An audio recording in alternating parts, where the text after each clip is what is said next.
Hello, welcome back, and now I'm going to give you a review of my very own Cube Stereo 29er mountain bike from the German factory of Cube. It says it Cube, yeah, quite clearly. Now I've had this bike about a year and a half, and I got it as a cross-country bike to replace a Specialized stump jumper that was starting to get a bit long in the tooth and need a lot of work doing on it. Well, I quite fancied giving the 29er a go at the time because I'd always had 26er bikes. Now when 29ers first come out, the most sort of suspension you were getting up front was like 80 to 100 millimeters, and there was no suspension on the back. So this bike, being 140 mil travel front and back, was probably one of the first ones to sort of have relatively high travel, giving it a bit more of an envelope of usage. Now I just use this for cross-country pretty much, a bit of light trail work, but I've got other bikes for that, whereas this one was just purely for bimbling across moorland, up hills, things like that, which it does supremely, but it does have much more range of usage than just that. I mean, look at the bike, it's full carbon fibre, apart from the wheels obviously, but the frame is carbon fibre, the rear triangle's carbon fibre, and up front it has the standard fittings, which were the Fox Evolution CTD forks, the climb, trail and descend settings on them, rather than your as a sort of more widely ranged compression settings. Obviously it's got the obligatory damping control, and it's controlled from up here for the 3 modes of compression. And it's got also, these are talus fork, which means you can adjust them from the full 140 mil travel to 120, which, to be fair, I never find a use for, because I think it goes up hills perfectly fine on 140. I can only think of 2 occasions where I've actually ever used the 120 mil talus setting. So personally, I would have rather have seen a pair of like just Fox float forks on there, Fox 34 floats or something, or even 32s would have done the job. You know, it would have saved a bit of money and weight, and the job would have been just as good. But saying that though, they are good forks. They do what they're designed to do, which is keep the front end pinned to the floor and keep the ride nice and comfy. And at back it's got Fox's own CTD boost valve shock absorber, linked up to the ubiquitous 4-bar suspension system, which is not a damn thing wrong with it, which is why it's Specialized painted at the end of the day. It seems to do everything it's meant to do. Again, it's got a 3-way selector for the climb, trail and descend settings. However, the little knob things fell off on my travels, which kind of annoy me. It's set on trail, so it'll do for now, but I'm thinking to take the opportunity and buy the handlebar mounted lever for it, just to make it a little bit easier to swap on the fly, which I kind of like. The rest of the bike set up in Shimano's Dior XT group set, which annoyed me a little bit, because when I looked into buying this bike, it was supposed to come with the shadow neck on it, with the sort of anti-bounce clutch on it, which this hasn't got, which kind of upset me a little bit, but I'd already paid for it and took it home and couldn't be bothered. The only thing extra that I'd put on it myself, which was a bit of an extra paid for, is the RockShox Stealth seat post. Now I think the old RockShox seat post is about the best upgrade to a mountain bike you can do after a decent set of rubber, because it just, if you like going down hills, it just gives you loads more confidence going down hills to get your seat out the way. You know, it just allows you that much more control to throw the bike around underneath you and just make you feel like you're riding it rather than you're careening downhill uncontrolled on it. You know, it just gives you that much higher measure of control. A lot of lads who I know who ride mountain bikes kind of shun them, but they're all old gits and say that it's like the devil's work. But no, for me, absolutely superb.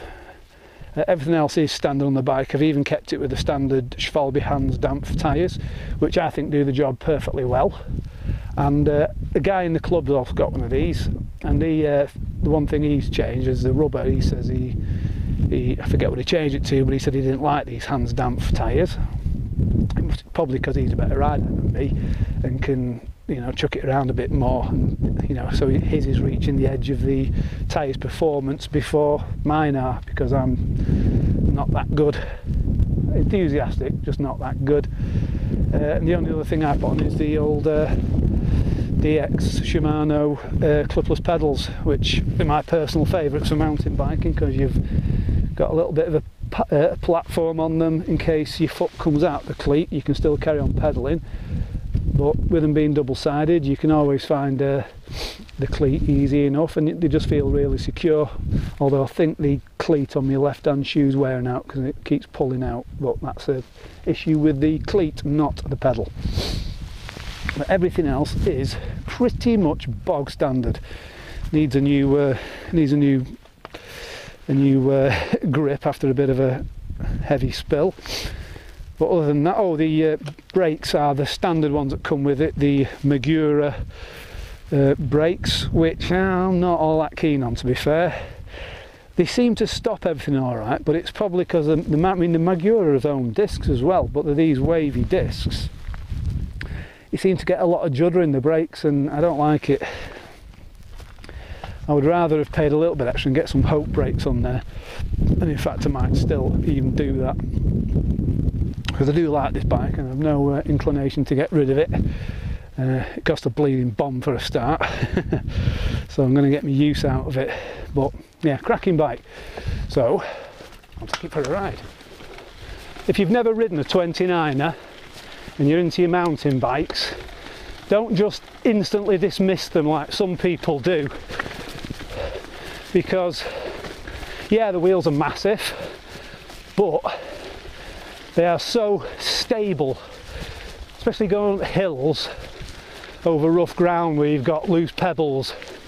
The extra footprint of a 29-inch wheel is just excellent for getting that bit of extra traction that I personally never got with the 26er. And it climbs hills excellently. The extra circumference of the wheel does mean the gearing is harder, but it seems to, you know, as long as you've got a decent granny ring on it, it'll get up anything, and it'll get up most things.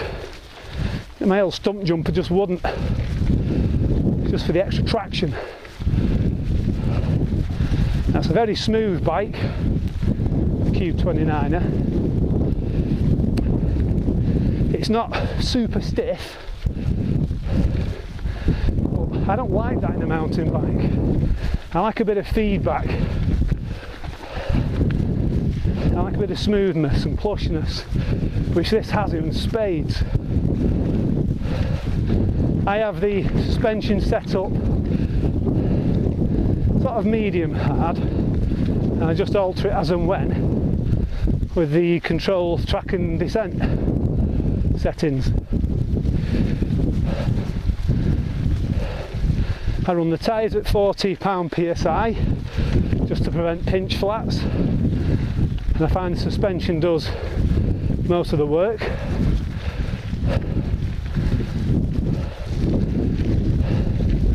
And climbing hills like this, despite my lack of fitness at the moment, because first time I've ridden a mountain bike since September, it's now January the following year, and it just makes the whole job a bit easier, which I like. I also find it picks up speed really quickly as well. It takes a little bit of extra oomph to get it going, but when it's going, it seems to conserve momentum so much better than a 26er. I see this all the time when I'm out on club rides, and we're all coasting down a hill, and I just see that me and one or two of the other guys on 29ers, we're not even pedalling, we're just rolling away happily, and everyone else on 26ers is pedalling away still, and you just seem to get much more of the energy back that you put into it, and you're just not losing as much. Things like this, like loose stones, it just, that's extra sort of circumference of the wheel, just gives you that little bit more of a footprint. Because you've got more of a footprint, the tyres don't have to be so severely knobbled, so you're not losing power through the flexing of the tyres and the knobbles on the tyres, and that extra bit of rubber just being down on the trail just makes life a little bit easier.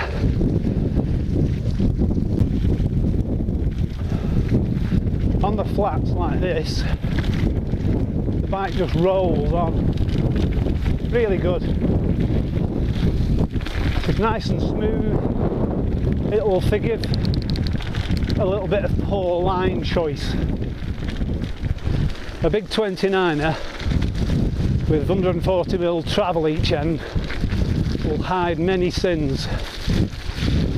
So you can get your line choice a little bit wrong and it will pull you through it. You know, it'll get you out of a bit of trouble. Not every time, but there's been a couple of occasions where I thought, oh, I'm doomed, and boom, the bike's got me through it. One downside to the 29-inch wheel that I've found myself is that they're easier to knock out of true, which is kind of obvious when you think about it. I mean, I've got a Orange Alpine 160 26-inch wheel bike, which is about 3/4 of the way to a downhill bike. I took it to the Alps last year and I was bouncing that off some horrendous trails, dropping it 6-7 feet onto its wheels with my bulk on it. Both wheels completely true still, whereas the Sunringle wheel set on this seems alright for every sort of day use. Of the back wheel, does every few hundred miles I've got to stick the back wheel on the truing rig and just get it, not by a great amount, but just get it, you know, back plumb as I can. But it's not a big upset, it's not a big hardship to put up with, and you get the benefits, I think, of the 29er. Like I say, in my club, guys just don't seem to like them. They seem very afraid of them and dismissive of them. A couple have tried them and say, yeah, tried it, I don't like it. Gone back to 26 inches, well, that's fair enough. If you've tried it and don't like it, then every credit. But don't knock it until you've tried it, I say. Now, a bit of downhill coming now, so, and it's very loose and unpleasant downhill, so I'm not going to bomb it. And I apologise for squeaky brakes because they've not been used in ages, but I've got my seat post out of the way, makes life easier. A bit of a pump here, and here we go. Wait on the outside, there you go.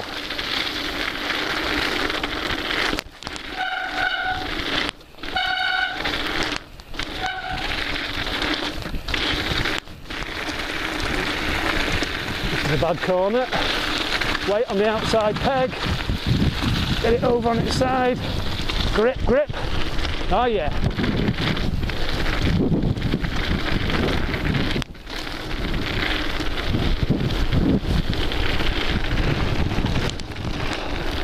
Very rusty at the minute, it's coming back to me though.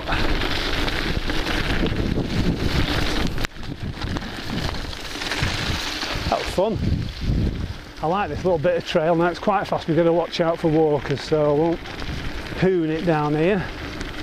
I will drop my seat out and get up a bit though, I like that. But I prefer the attack position with the seat down, knees and heels bent. Just let the bike, not too tight a grip, just let the bike find its way. The good thing about these 29-inch wheels, they will find the way.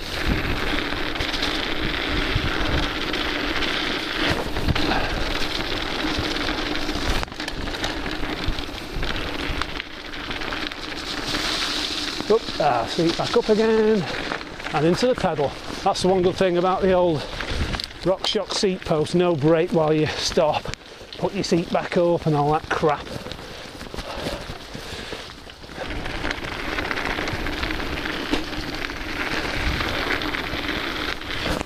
So yeah, I'm just going at a normal speed, so if you hit the brakes now, yeah, stops you well enough. But especially on the front, there's just that bit of background judder which I don't like. This makes me sort of doubt the control. But saying that, they do stop. You know, they don't arse about.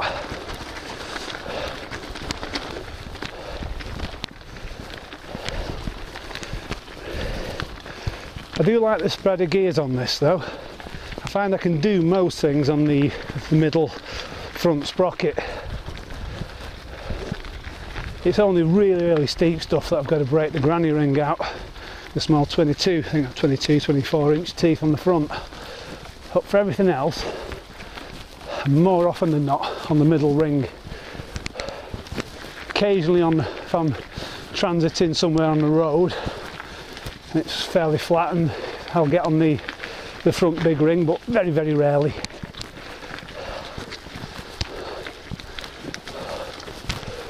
Oh, getting a bit warm now.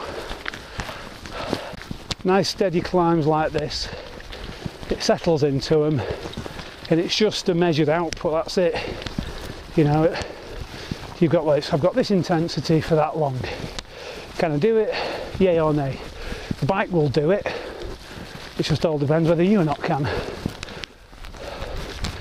And with my extended break from cycling, probably not. Oh, maybe I will make it. Still got a little bit of fitness in me.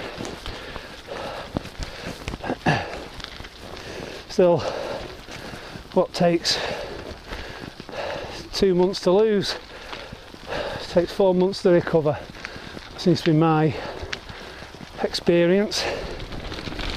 Now, this time of year, descents like this, really slippy on these shit covered stones and moss, little bits of ice. Normally on the 26er I'd want some air out my tyres here and quite ginger, but on the old on the Cube, just put it in descent mode, softens up suspension a lot, just let it go. Just a little bit of brake to stop it getting too out of control. Bloody hell, my legs aren't as strong as they were. Struggling to maintain the attack position here.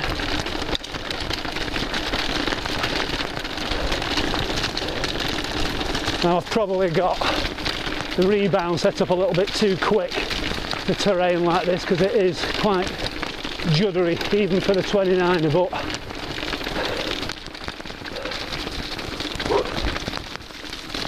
thanks. Thank you.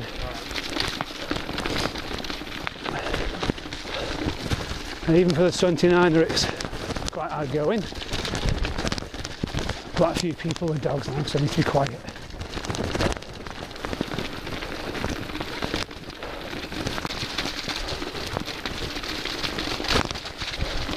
Right, smooth that a bit here now so I can let the gravity take over a little bit.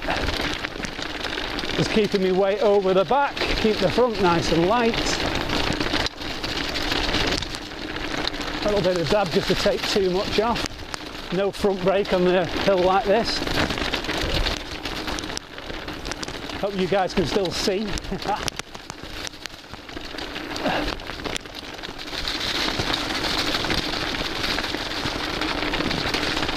because I can't. Now these you've got to be careful on, it's smooth rocks, wet, covered in rotten leaves. And here we are, at the bottom. A bit of a water hazard, and we're out. Yeah. Coped with admirably by the L-Cube. This is the kind of the trail that this bike just really likes. Fast and smooth, and just roll it nice. Get grit in the eye. I'll teach you for not bringing your goggles.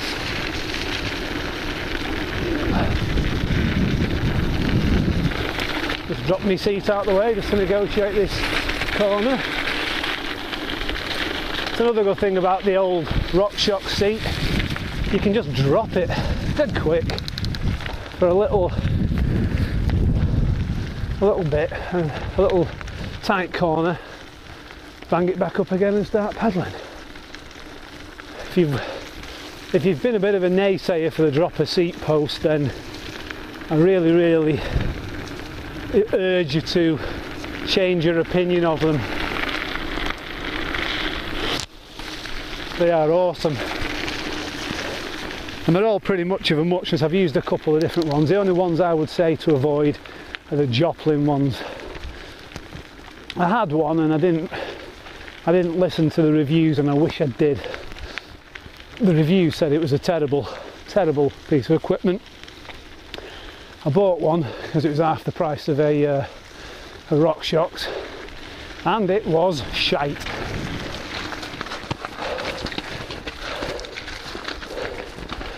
So big do's, little do's. The Cube Stereo 29er is a cracking all-round bike. It's probably fast enough and light enough to do cross-country racing on, but it's robust enough to do some light trail, well, heavy trail work really, to be fair. I've never took it anywhere it couldn't cope.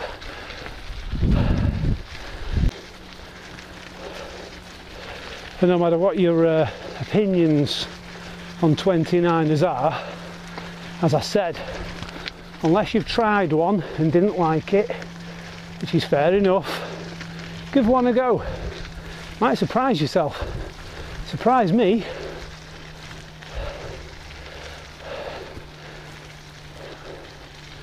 And as I said earlier, I'll probably be rebranding or relaunching my channel under a different name due to a bit of an unfortunate clash with a much more successful and, let's have it right, better quality vlogging channel.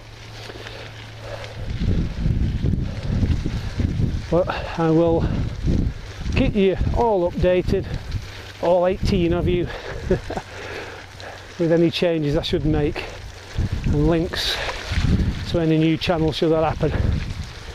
But for now, on a very muddy track in Lancashire in early January, this is Dave on his muddy two wheels, bidding you a good day, sir. I bid you a good day.